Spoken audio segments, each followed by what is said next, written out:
ہم کوئی بھی کام کریں اللہ کو لے کر کے کریں. مثال کے طور پر اگر ہے فلاں کام کر لیں گے ہم، فلاں کام ہم کر لیں گے، انشاءاللہ آپ نے نہیں بولا، آپ کر پائیں گے؟ اللہ تعالیٰ آپ کو توفیق دے گا نہیں. کوئی بھی مستقبل میں کام آپ کریں گے وہ اللہ کے ہاتھ میں ہے، آپ کے ہاتھ میں نہیں ہے میرے بھائیوں. اس لیے جب بھی مستقبل میں آئندہ زمانے میں کسی کام کرنے کا ارادہ فرمائے تو آپ اس میں انشاءاللہ کہیے کہ انشاءاللہ ہم ایسا کام کریں گے.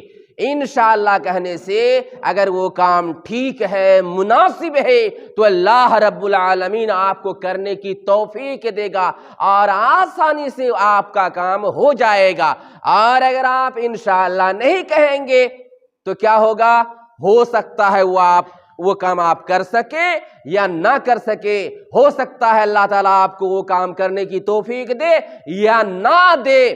بڑے بڑے لوگ پھنس گئے انشاءاللہ نہ کہنے کی وجہ سے، بڑے بڑے لوگ پھنس گئے.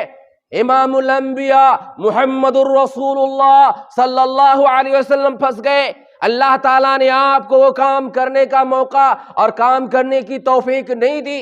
حضرت سلیمان علیہ السلام پھنس گئے انشاءاللہ نہ کہنے کی وجہ سے. پہلی مثال محمد الرسول اللہ صلی اللہ علیہ وسلم کی میں آپ کے سامنے پیش کر دیتا ہوں. آپ سورۃ الکہف پڑھیں گے، آپ کو معلوم ہوگا کہ یہودیوں کے مشورے سے مکے کے مشرکوں نے آپ سے 3 سوال کیے. 3 سوال کیے، اے محمد بتائیے روح کیا چیز ہوتی ہے، بتائیے اصحاب کہف کون تھے، بتائیے ذوالقرنین کون تھے.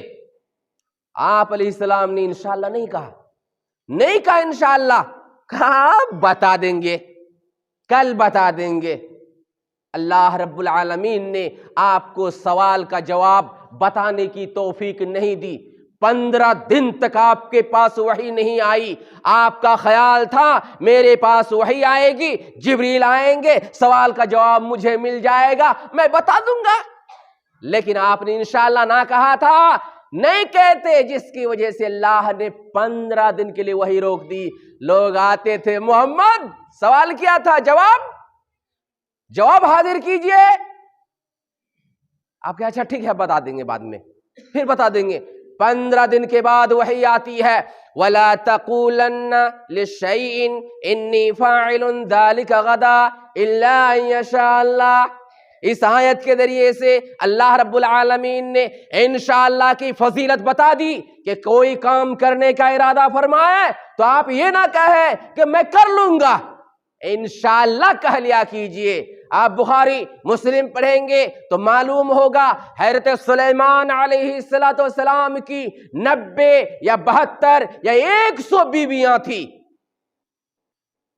90 یا 72 نبی کی اتنی بیویاں تھی. کئی طرح کی روایت آتی ہے اور دونوں روایتیں مسلم اور بخاری کے اندر موجود ہے.